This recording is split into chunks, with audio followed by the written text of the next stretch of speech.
They were watching all this, and they would very cautiously, some of them, look at me and wink and give me the okay sign. I don't know yet to this day exactly what they meant by that, whether... They thought you were going to live, apparently, huh? I think that's what they were trying to convey, that I was just hanging there. He's not going to be able to do anything, you know, but I don't know. So you believe that those two soldiers were arguing about whether you were going to live or die? Oh, I'm sure of it. I'm positive of it. Now, eventually you spent the rest of the war, about 3 months, in a German POW camp? 2 months in a German POW camp at Moosburg, Germany, Stalag 7A. How did you end up on Italian soil when you didn't want to be? Well, we were just making a bomb run, and just about the time the bomb was going. In fact, my bombardier usually said 1, 2, 3, 4, bombs away, get the hell out of here. All right, he got to 1, 2, 3, 4, and bang, and we got flipped on our back. And what happened to you? You waited till everybody was gone. Well, I got everybody bailed out, and then I got out. And that started a long walk. 3 days to the church.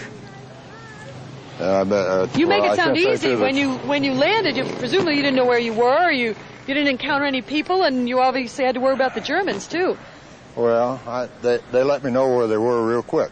Yeah. I stood up and somebody shot at me, all right? So I found a place to hide down a little ravine and a hole in the side of the hill, and I stayed in there, and quite a few of them passed over the top of me that day, but they didn't find me. So I waited till night and started walking up the hill, or up the mountain, I should say. How did you get help? I finally met a priest on the 3rd day, and he helped me from then on. We got a little help with a couple of girls that made arrangements for us to get on a German troop train. So we rode Was that good news? That was good news. To be on a train with German troops? Well, it was warm on the train.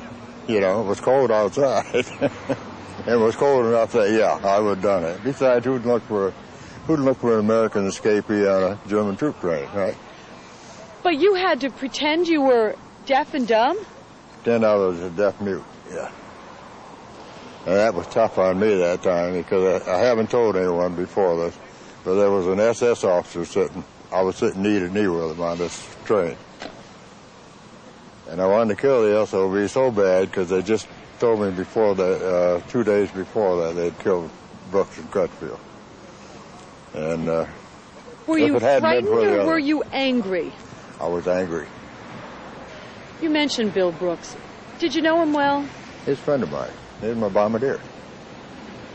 He's a great guy. When he started flying with me, he had a Purple Heart and a cluster, and had 7 missions, if I can tell you anything. So I think he used to do something wrong and sit in the nose after we broke off the target, because we got hit more often, too, after he started flying with my bombardier. But he was good. He was the fastest bombardier I've ever flown with, making a bomb run. And he was a great guy. Do bombardiers have to be fearless? Well, Did you all have to be fearless? He was sitting in... No, I wouldn't say that. At our age, you expect something like that to happen to you? No. Always to somebody else. It's never going to happen to you, you know. We got you on the on the train with the German troops. How did you get off and escape to freedom?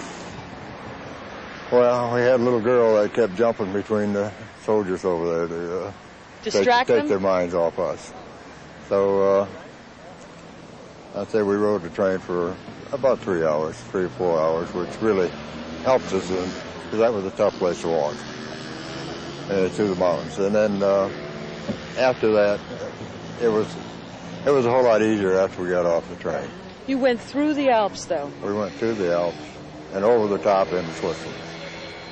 How long did it take? Went over with the black market. Well, we got shot down February 27th. I got in Switzerland on March 28th. And finally made it back to the States by April 11th. So. It's an incredible story. You were the only one to walk out of Italy. I know. But then you can think it the other way, too. See, they trained me to fly over Italy. And I goofed everything up and walked over it.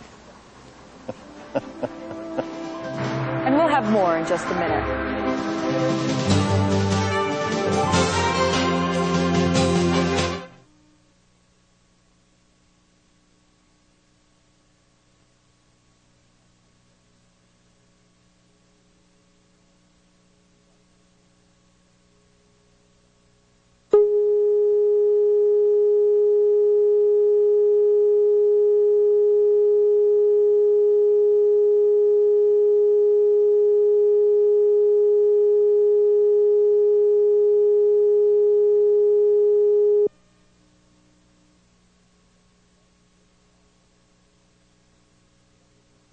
Brooks was in the upper bunk. Gordon Colony of Broad Alban and Bill Brooks of Cohoes were going to be pilots together.